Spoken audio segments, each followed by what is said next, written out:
Hello and welcome to Widowhood Real Talk with Tina. My guest today is Mr. Brad Taylor, who is a clinical director, and he's going to allow us to see this depression, this grief, this journey from a professional perspective.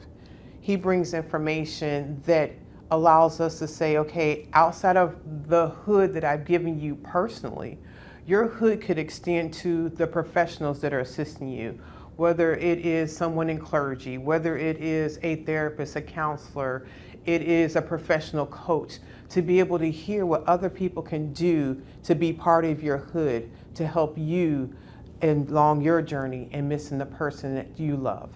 Let's get right into the conversation.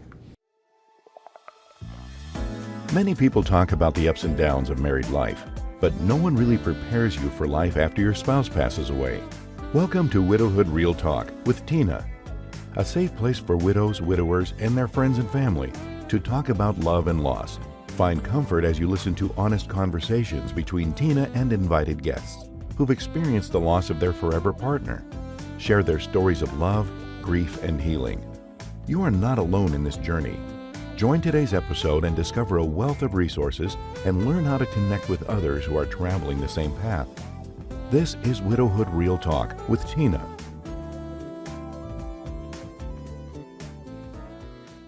Hello, welcome to Widowhood Real Talk with Tina. My guest today is Mr. Brad Taylor, the clinical director of New Life Counseling Center. Welcome, Brad. Oh, thank you. I'm honored to be here. Thank you. I am glad to have this opportunity. Up until this point, our conversations have been with my friend and my family, which is my hood. But also in a broader scope of hood, I've mentioned that I have spent time with a therapist, and most of that time was when I was in Pennsylvania. I'm unable to travel all the way there, but I was connected with Mr. Brad Taylor and being able to have him come to this forum and share what that conversation would look like and just provide also a spectrum outside of grief that I'm familiar with and to be able to bring that in a different way. So Okay. glad to have you here. Well, thank you. I'm excited to be here, Tina. Thank you. So Brad, tell us a little bit about yourself. All right, my name is Brad Taylor, and I am the owner of New Life Counseling Center. We are an outpatient mental health and a substance abuse treatment center in Virginia Beach, Virginia. We were established in 2006, and we provide services to the citizens of Virginia Beach and the surrounding localities. Those services include everything from substance abuse counseling to mental health counseling and pretty much anything that may be connected to those types of services. I know that this podcast is dealing with grief and, I guess unfortunately, dealing with substance abuse addictions specifically, I often come into clients who are experiencing some type of grief due to, overdose, higher rates of suicide by either family members or people that they know. So unfortunately, it has become a common occurrence for us to, have clients that we provide services to that are experiencing grief. And so, I'm excited to be able to talk about this subject because I'm certain that it's going to be able to resonate and help so many people who may be going through it, struggling and looking for some way to move forward, in their life. Wow. So if I'm hearing you correctly, you're saying that people that come to you, the original part may be because of a substance abuse, but as you start unpacking their situation, finding out that the origin of that may have been from their grief. Absolutely. And so it's very normal, if you will. Unfortunately, I have to keep saying that word because it's not something that we obviously want any of our clients to have had to experience in their life. But we do an assessment on everyone coming in, and it just amazes me still the number of people that when we are asking about past traumas and things that may be relevant to why they have the diagnosis or why they are having the struggles in life that they have, well, that's a very common experience that many of them have had some type of loss in their life, and a lot of them turn to drugs to cope with that loss as a way of dealing with the emotional pain that comes with losing somebody in your life. Now, of course, it's not that just in a vacuum because a lot of these clients also have a lot of other things that in many ways complicates the grief. Okay. Someone may come in organically with some mental health things that get exacerbated when they have the loss, and then you throw the substance use and addictions on there, and then that, makes the grief and these other issues more intense, if you will, and then often, unfortunately, as well, a lot of them have gotten themselves in some type of legal trouble. Okay. So here at New Life, I would say 90% of our referrals and clients are people who are mandated, meaning they're on probation or parole, or they're linked up with Child Protective Services, or they've been court ordered to be here, our employer might have sent them here for along those lines. And so when they come to our services, we do a thorough evaluation, and we try to treat the whole person. But unfortunately, a part of us gathering that information, we find a lot of loss, a lot of trauma, a lot of emotional pain that is present in their lives, and we certainly use that when it comes down to the treatment plans that we develop. Is yes, we can kind of educate them on mental health issues, substance abuse and addictions, but getting to those root causes, helping them to heal from those losses, helping them to recognize how that grief is playing into their mental health and their substance use is really important, and seeing them progress and get better. So you said we. Tell us about your staff and who is the we here with you? Well, the we here is, I started out as a little small agency back in 2006, and it was just me. My wife was very supportive in helping me get this off the ground, and being in the field, I started out as a probation officer, parole officer in the city of Virginia Beach, and I did that for a number of years. I decided that, it wasn't, providing me this job satisfaction that I was looking for. So I started thinking about other things I was interested in, and I knew that at my core, I liked helping people. And probation officer allowed me to do that, but not at the level that I wanted to do it at. And so I went back to school and got trained in providing substance abuse counseling, and ultimately got that credential and started doing that part-time while I was a probation officer. I found that I really enjoyed that, and I got opportunity to leave probation parole and do it full-time, which I did in 2010, and that's what I've been doing ever since. Over the course of that time, I've been fortunate enough to have a lot of co-workers and colleagues that go back to the 1990s and early 2000s that serve in these same fields that I networked with, and they came on a part-time role to help New Life grow to what it is today, where we are very well known, specifically in Virginia Beach, for providing the services that we provide. Okay, and well known. How does that extend any assistance with the military? Well, we do as part of like the insurance side of things. We are credentialed to accept TRICARE. Right now, we have quite a few active duty members here as clients, as well as their dependents. Y'all may not be familiar with it, but the military is inundated right now, just like the regular society or civilian world, with the need for psychiatric and mental health care.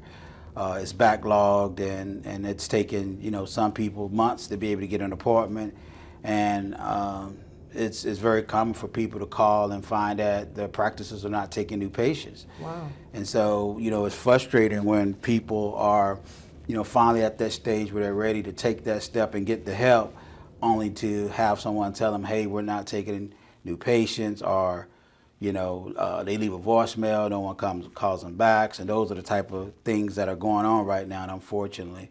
And so military is the same, meaning because their active duty psychiatrists and mental health professionals are so inundated that they've started giving waivers to people to go out in civilian world and see private practice providers such as myself.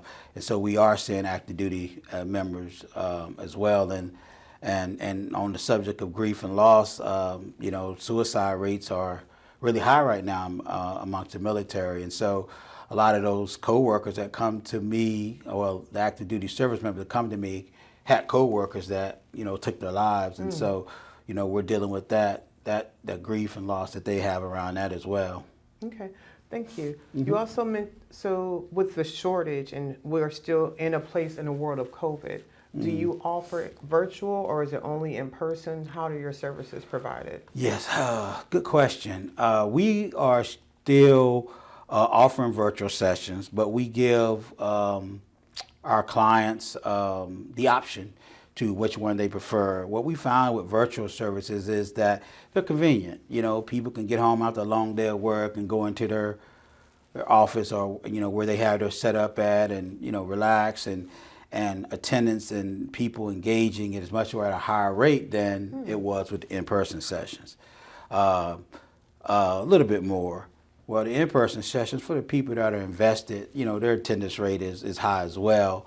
And some people like that personal touch. They like to feel that energy between them and the therapist, and they want to come here because they feel like it's more of a environment conducive to doing therapy or counseling, as opposed to maybe just being at their home and sitting in front of a tablet or phone or a computer screen. Okay. So if I'm in a place and I'm thinking about finding a therapist, a counselor, what are those different terms and what do they mean, and how would that work? I think for, you know, the layperson, you can consider them both one and the same. Okay. It's really about semantics in terms of counselors are usually kind of seen as someone who is just providing a short-term service, helping somebody get from point A to point B in some type of, you know, shorter period of time, where therapists are generally seen as a process that just takes place over time and more of a longer process, where counseling just say maybe a person comes to counseling because they have some type of crisis or have some type of problem, and the counselor kind of help them establish some goals and move them to a better place.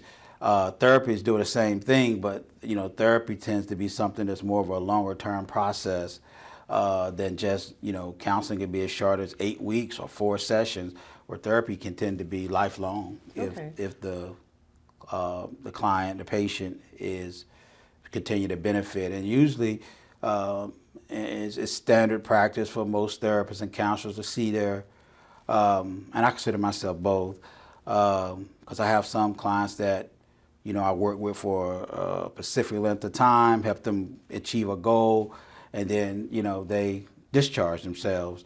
And I have some that I've been working with for years. Initially, we may start out seeing each other more frequently, once a week, twice a week for some of them. And then in time, once they get to a good place, you know, we put more distance in between those sessions to every other week to monthly. And as I said, I have a caseload of clients that I see now once a month, and been seeing them once a month for, you know, for years. And, you know, they always have that ability to, should life happen and they need or want to see me more frequently, then they just ask, and we'll get back to seeing each other, you know, weekly or more frequently. And then, you know, when they get back to a good place again, then we go back to that once a month. Okay, thank you. If a person is looking for a counselor, therapist, help, what are some things you think they should consider? Wow, really good question. I think rapport is ultimately the #1 predictor of how well the services are going to go. So I think initially it's about the client, patient, giving that therapist interview themselves and kind of getting a feel of whether or not it's somebody they can generally connect with, somebody they feel comfortable with. And once you get that good rapport, then that's certainly a good predictor of outcomes. And so I think that's really important, that they find somebody that they can be comfortable with. That's probably the most important thing. And, you know, right up there is also somebody that's competent and good at what they do. There's a lot of therapists out there, and I often have clients that have shared with me that they've gone and seen other therapists and didn't have a good experience. And as a result of that, they kind of gave up on it and stopped, you know, seeking the services. And, you know, eventually, if they really have some issues there and they no longer are working on those issues, well, the problems that come with that, you know, arises back in their life. And, you know, many of them have then, you know, decided it's time for them to try again. And fortunately, you know, they are able to connect with me and other clinicians we have here.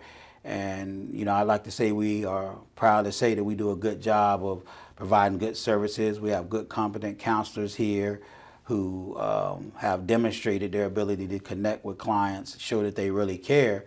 and clients, give surveys when they leave, or even accolades while they're still in here about how great this program is and how many other programs they've gone through and thought it was, useless or get anything out of it. And this was the first program that they had where they really felt like we cared and that, they felt like it was beneficial to them. Wow. The term they often use is this is a real program type of thing. And so that's really important. And I hope that if you do try therapy or counseling and you don't just set the standard for it just being a one-time and I'm done thing.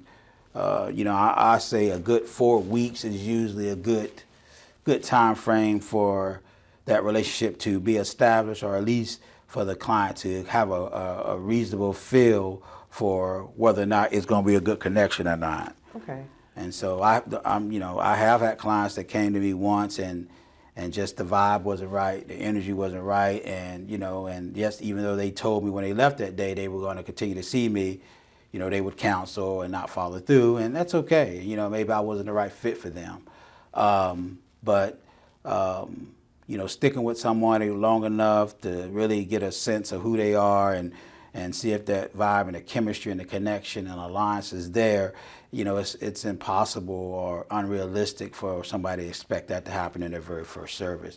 So I say whatever services you seek, don't give up. That's probably the most important message I can give you. But give whatever therapist or counselor you pursue an opportunity to connect and see if that chemistry can build. And then 2, if that doesn't work out, try someone else. Thank you. And along those lines, to fully answer your question, is talk to other people that that might be in services. And a lot of times they can give you some suggestions. If they had a good experience or know somebody that had a good experience, then they can also maybe get connected with somebody that, they might have a good experience with via that process as well.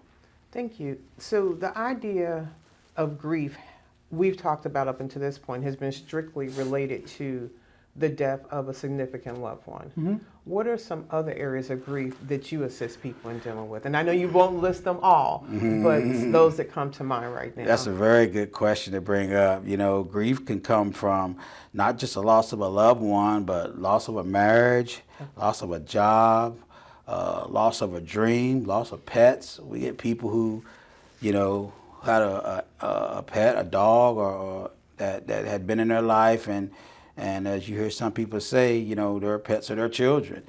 And so I've had many clients who really struggled with the loss of animals. And so a person can grieve any type of loss that was a significant, person or event in their life can cause them to experience grief-like symptoms and behaviors.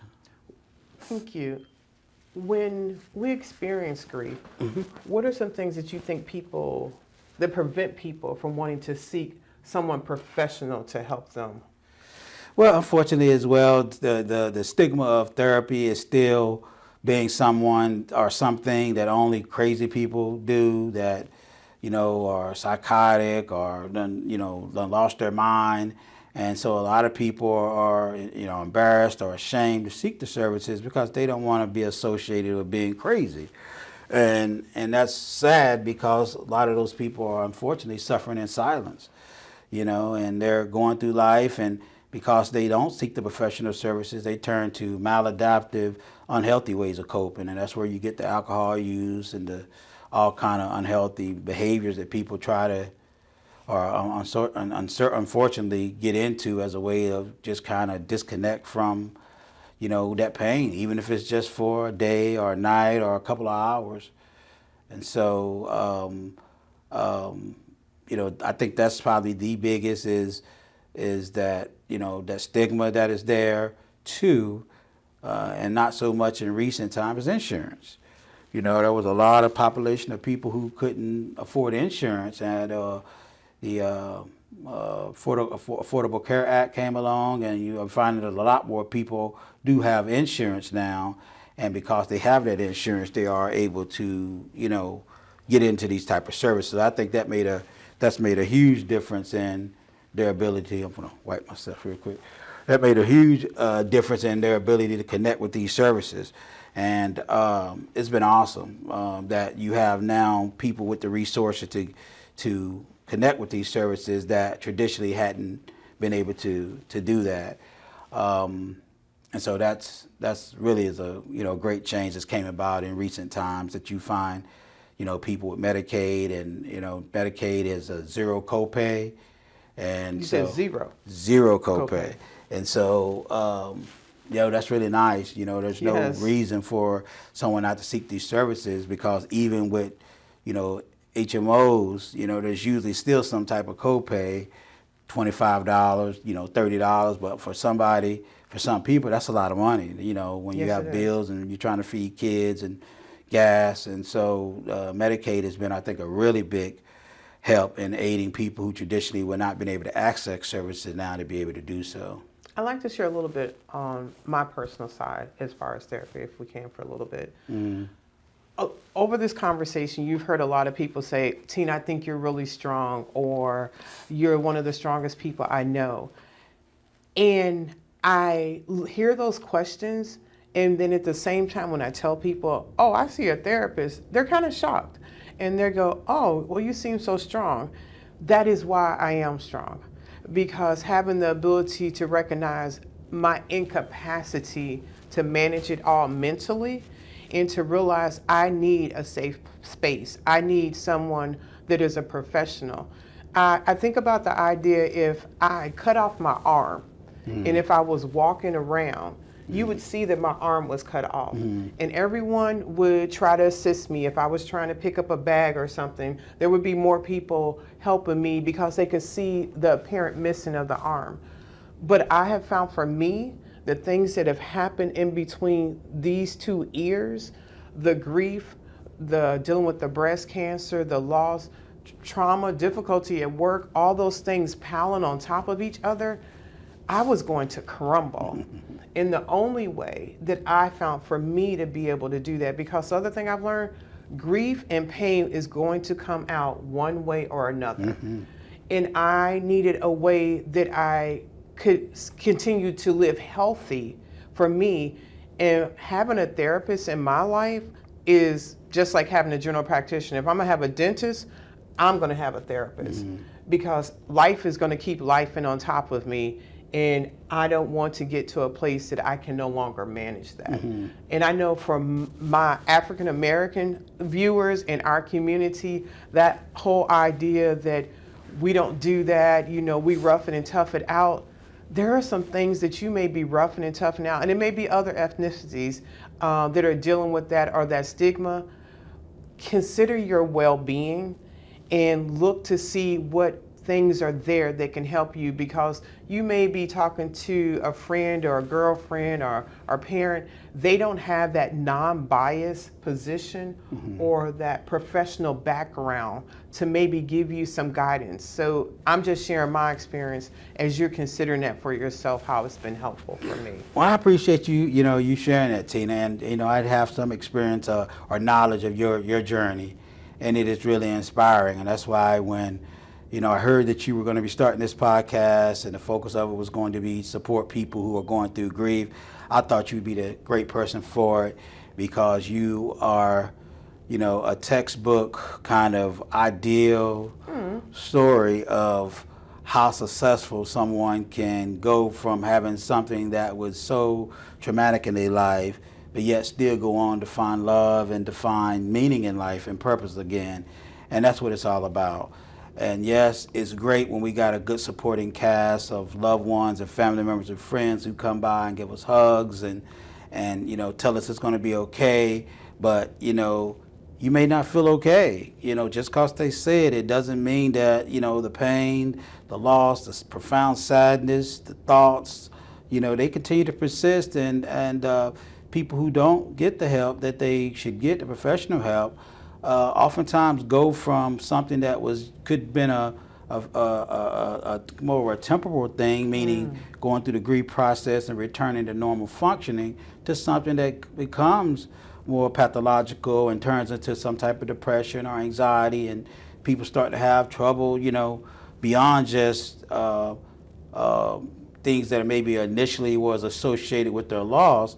and it can start to have, a lot more serious repercussions in their life. As I said, so much people who, turn to alcoholism or drug abuse start because they lose a loved one or have some type of loss, lose their job. And, that pain of losing that job and all the consequences that come from that can be overwhelming to them emotionally. And, the ideal of just wanting to feel better and using alcohol or something along those lines to feel better is a choice some of them make. And then that develops into its own problem, where if more people were willing to connect with therapists, they could, get through that process in a much more healthier way. And you are a perfect example and demonstration of that. And so every time, I think about your story, it's just really inspiring. And I, again, want to thank you for, starting this podcast. And I said this to you when you pitched the idea to me, that I think you're going to make a difference in a lot of people's lives and hopefully start to break down the walls, the brick in that wall of resistance of people seeking out services for therapy. It really does help. And I like the analogy that you use, is that we live in a world where if somebody break their leg or break their arm and they go to a doctor, nobody shames them. You're weak, your arm would have healed on its own. That's not going to happen. Right. No. Why you got a cast on your arm? Right. That doesn't happen. But the minute you say you're seeing a psychiatrist or a therapist, people start looking side-eyed at you like, oh, what's wrong with, you're going to just, lose control and do something bizarre. And that's, that's not the case. Certainly there are people who have some serious mental illnesses that can sometimes lead to some behaviors that, you recognize that maybe they lost touch with reality and things of that nature. But the reality is, more than not, people who have serious mental illnesses are more victims of things that happen than they are perpetrators. And so grief and serious mental illness are two different beasts. So both of them are ones that, should seek services and therapy to avoid maybe some of the harsh consequences that come from not. So I'm glad you pointed that out, and I certainly hope that people, if there's one thing they take from this, is that, therapy is an excellent option to consider in helping them work through any, grief or loss experiences that they may find themselves dealing with. Well, thank you. One thing I'd like to go back or to unpack, you mentioned anxiety, depression. I'd like to throw maybe sadness in there. Can you give a little bit about some of those and maybe some other terms that people use, and kind of, maybe if I'm a person and thinking, am I sad or am I depressed or am I dealing with anxiety? Right. So when we start talking about clinical conditions, mental health conditions that are, medical conditions that are diagnosed, that insurance companies, a lot of times want people such as myself to diagnose people with, for the sake of being able to bill and those type of things. Then let me say it as a generic overall term. Not someone's going to take this and go check, but give you an idea of what those things mean. Right. And so a lot of times with grief, you can expect somebody to have sadness, profound sadness, but that doesn't mean that they're depressed, even though, or meet the definition of clinical depression, if you will, even though the way they may be presenting to people who know them that they are, because they, are showing up for work and they just don't have the same energy that they had when they prior to that loss. They have a certain affect and a look about them that clearly somebody who knows them could see they're going through something. And, it's not that they're clinically depressed necessarily. It's just what profound sadness, can do. And you can also expect their emotions to be kind of a roller coaster, meaning some days they may just, be really sad and missing the person and down. The next day they may be all over the place. The anxiety kicks in and they start worrying about so many different things that may be partly due to that loss. And now they want to try to, mitigate for all of those things to try to avoid some of the consequences that come. And so it's just a process that people go through. There's no one way to go through it. Some people just experience sadness. Some people experience anxiety and sadness.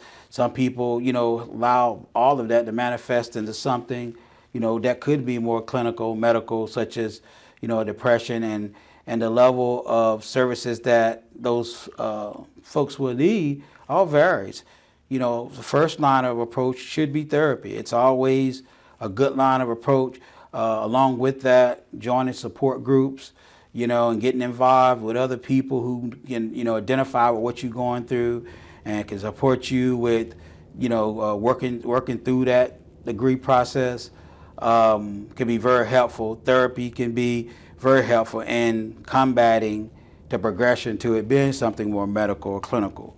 However, if it does manifest to that place, there certainly are treatments for that, up and including medication and so forth, along with the therapy. Which, when you start getting to these mental health diagnoses, the best outcomes come from people who are willing to do both.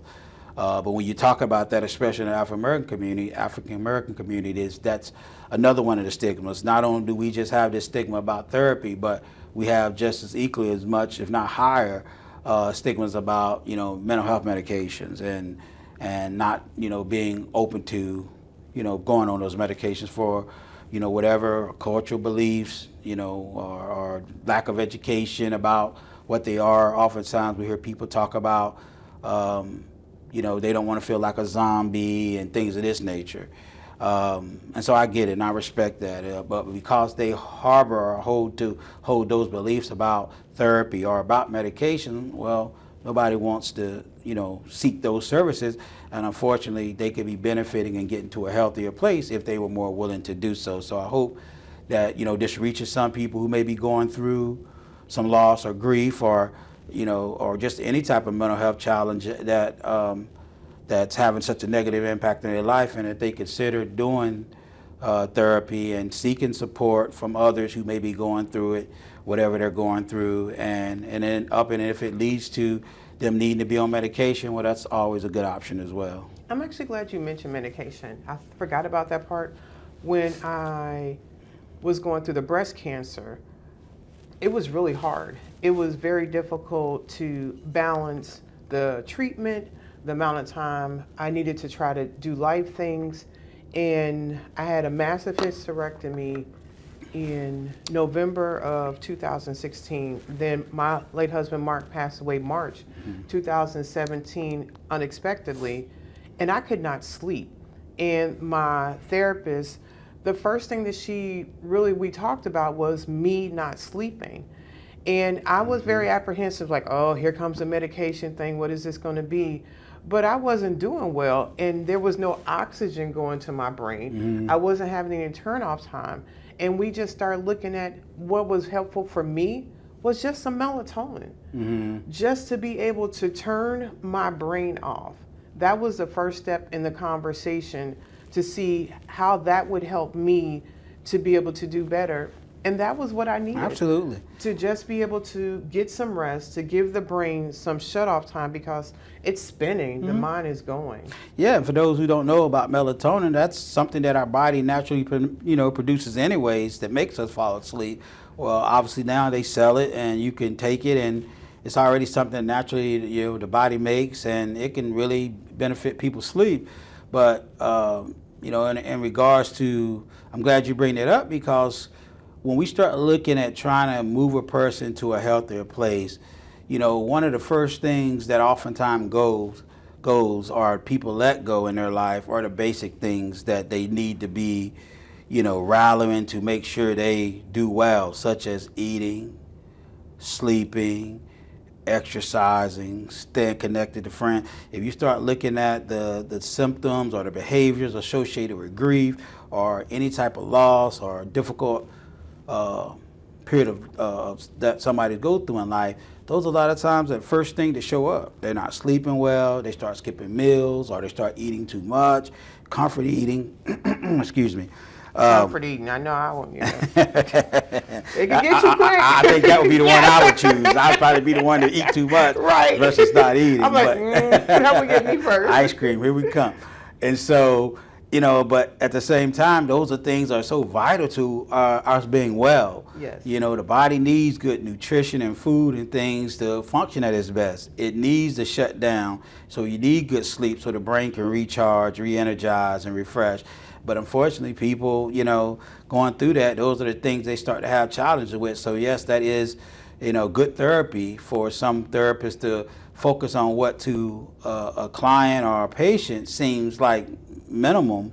I want to talk about, this. I want to talk about that. And the therapists understand those things are important, but they also understand maybe more so a lot of times than people who are going through it, the importance of them just doing good self-care and making sure they are trying to stick to some of those healthy routines that they had in their life.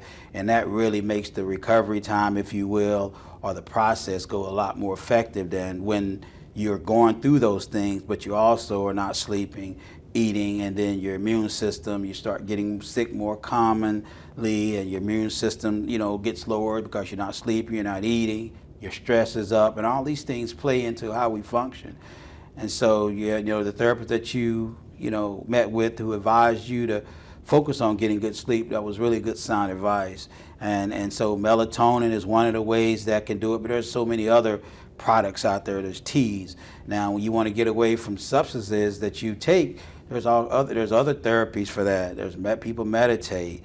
Meditation is really good in terms of if you can learn how to do it effectively at quieting the mind and causing people to relax, and so their brain can quiet down and they can rest, get some good quality rest. Yoga is known to be very helpful in helping people relax and decrease stress, which leads to improved sleep and improved mood. And so, there's different therapies and different techniques and things that people can do who are against medications that can help them maintain a good habit in some of those daily functioning things that have such a huge impact on how well we do, such as sleeping and eating. Thank you. You're I welcome. think really what I'm hearing also, it's important to connect with a professional that can help you unpack and get you on the right path to your recovery.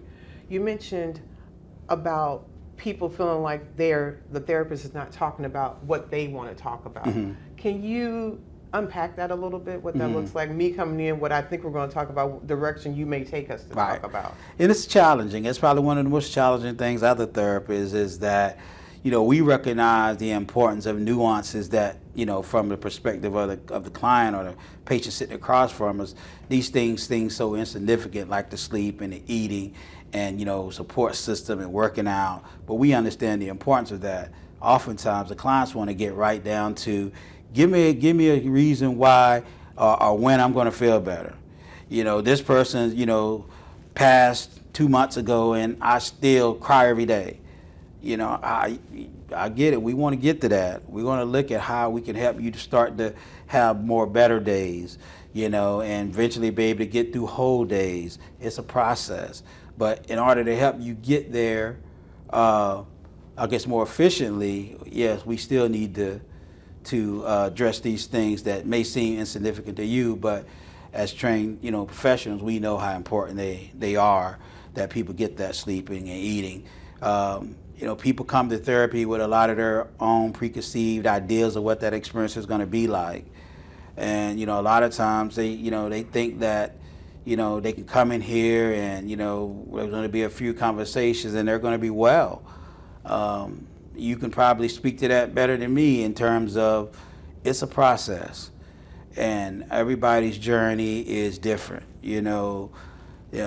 One person may come in with a loss or seeking some grief counseling, and in a matter of a month or two, they're back to almost pre-death or pre-loss functioning. Other people may be years, and they're still having profound sadness and struggling to get back to where they were mentally and emotionally prior to that loss. And so it's about doing the work. And as I said, and I said again, I know your story, you did the work. And, when you do the work, the results come. And doing the work is seeking therapy, it's going to support groups, it's staying connected with people, it's giving yourself permission to live again. So many people experience a lot of guilt because they feel like, is it too short for me to be happy again? Is it too short for me to date somebody again? Is it too quick for me to sell the house? Is it too quick for me to get rid of their belongings? And the answer to that is, there's no correct answer to that. You do it when you're ready and comfortable and when it's beneficial for you to do it. But those are some of the challenges people find themselves faced with. And when you get in with a good therapist, they can help you kind of look at that from a different perspective that can help you can make some choices that are right for you and not allow some of these things you've heard or things other people are saying to have such an impact that continues to allow for you to not be experiencing life at the fullest no longer than you need to be. You said something really, you said a lot of great things there. Well, thank you. I'm making a note trying to figure out, but you said about giving yourself permission to live. That says so much. And then also the part about it's a process and understanding my timeline doesn't look like someone else's timeline. Correct. That this grief process is not something I compare, my late husband died and this person is doing that and I'm only doing this. That is so important because we do assess low-key our situation to somebody else's situation, and now we're putting additional pressure on ourselves on top of what we're already dealing with. Yeah, absolutely. And I think I know for myself and other therapists, that's one of the goals that we have in mind, and we hope that the clients, because we certainly are just along for the ride. They're steering the ship. That they get to a place where they give themselves permission and know that it's okay for them to be happy again, to date again, to laugh again, and no longer have to, define that loss and demonstrate how, I guess, difficult of emotional impact, or in many ways they can even equate it to it being a sign of how much that person meant to them. That right there, that people, if I no longer am sad, if I'm continually living my life, does that equal I don't still miss that person? Does that equal I didn't really love them if I've continued to live? I say not, because I think you can be, just love the person that you lost just as much at 6 months, to just say, or 3 months, as you are loved them and cared about them 2 years later. And so it's just a matter of you deciding that, you're ready to move on emotionally and re-engage in life, trying to find purpose, trying to find meaning, giving yourself permission to do that and to seek happiness, and dealing with what we would call, irrational thoughts that tell you that's wrong. You shouldn't be doing that. It ain't been long enough. What will people think of you? That type of irrational thinking keeps people in their pain. And so just helping them to look at these things from a perspective is, it's okay. I'm a spiritual person. Only God can judge me. And you got to do what's right in your heart. And I think to me, it's more about just emotionally being ready to move on. I do agree that sometimes people maybe move on too quickly because they have that loss and they're trying to fill a void. And sometimes when they haven't gotten in and seen a therapist and did that work, they try to rush to fill that void, and things don't work out. It doesn't work out because a lot of times you'll find that there's a lot of, I don't want to get too clinical and technical, but you get a lot of projection, comparison going on, and people are trying to find somebody to fill the shoes of the person they lost, and those may be some shoes that can never be filled. And so they find themselves in these relationships that, just didn't work. A lot of them give up on dating. And I hear it all the time. He was irreplaceable. There's just nobody. And I say, okay, yeah, stop trying to replace him. You have the ability to go back out and try to set new standards, meet somebody that, has the characteristics, the values, and all the other things that you find attractive in a person, and give your heart to somebody else and retry to gain happiness and love again.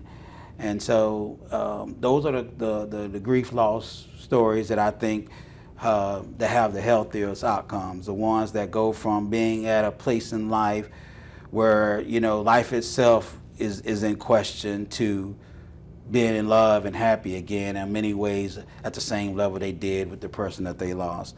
But it takes a lot of work for a lot of people to do that, and it's a process.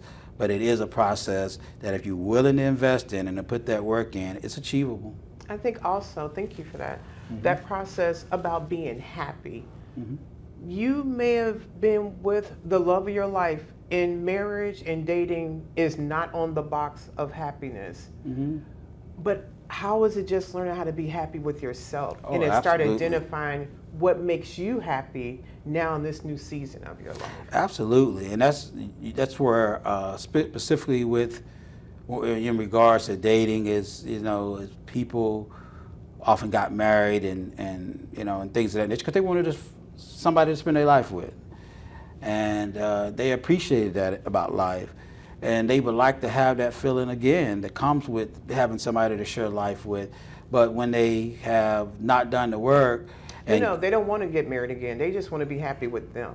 oh, How do we okay, go about that process? right. Getting remarried may not be everybody's list of success. Now, this person I've been with is gone. How do I now just start looking at me and find out what makes me happy and living that part of my, and taking joy in that? Gotcha. Well, that's kind of where I was going. Oh, I'm sorry. No, My you're fine. apologies, sir. It's with that is when the folks are trying to remarry again or date again and they're finding these failures or things are not working out, one of the the strategies that I try to help them to understand is maybe let's get you well, work on you and getting happy, and then maybe that process goes a little better for you. And so we start about the process of what that looks like.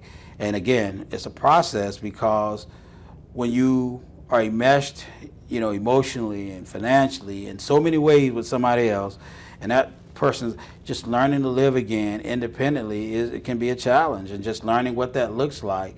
And as you can, certainly demonstrate, there's no playbook for it. It's figuring it out. It's figuring it out. It's getting back to the basics in terms of, obviously a lot of folks have their daily obligations and responsibilities, and even then, or sometimes that's questionable as to whether I want to continue doing what I'm doing, like as a career. Some people find those crossroads in their life where they're ready to make even changes there. But just say we're dealing and managing our daily things in life, we have the luxury, if you look at it as the glass half full, of being able to explore life in a new way now and find out or reintroduce ourselves or discover new things that we find enjoyable that we think will make us happy. It's about many ways it's trial and error.